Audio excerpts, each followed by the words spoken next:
You walk into the produce aisle, grab a plastic clamshell of blueberries, and toss it in your cart. For most, it's an automatic reflex.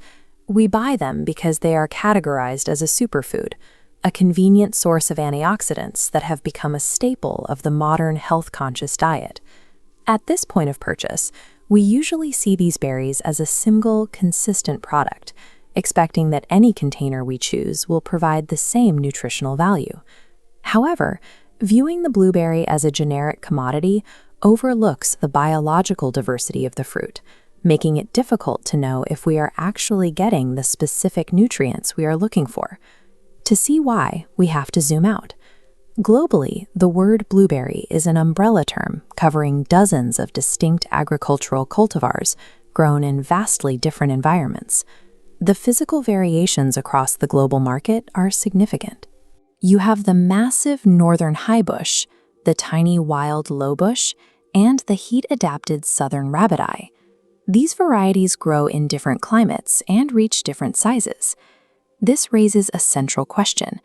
If these berries are physically distinct, do they actually deliver the same nutritional profile? To find out, we have to look at the anatomy. This cross-section breaks a blueberry down into its three main structures: the outer skin, the inner fleshy volume, and the seeds.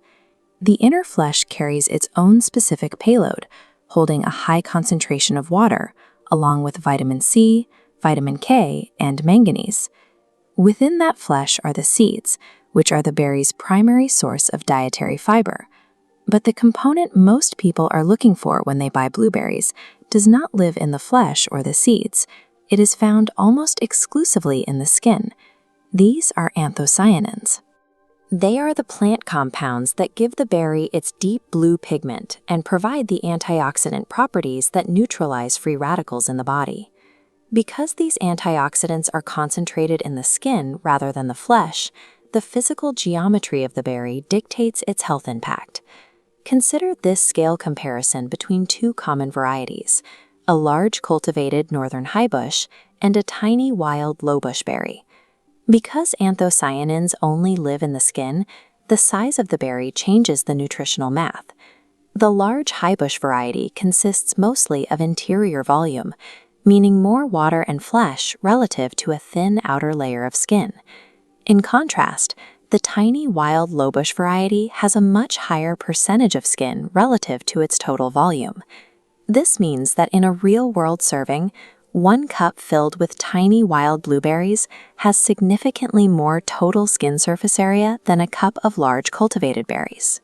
With more skin packed into the same volume, the smaller varieties provide a much higher concentration of antioxidants per serving.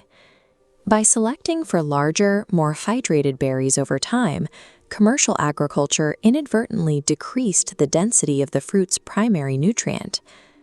Looking at these two varieties side by side, it's clear they offer different benefits.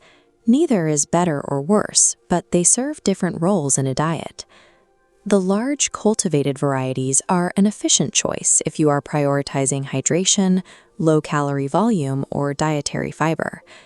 But if your goal is to maximize antioxidant intake for cellular health, the smaller, wild varieties are the more effective option.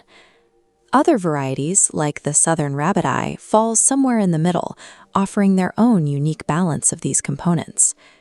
By identifying these physical traits, you can choose a variety based on its internal structure, rather than simply grabbing the first container on the shelf. The diversity of the world's blueberry varieties allows us to look past the label and select the specific nutritional profile that matches our needs.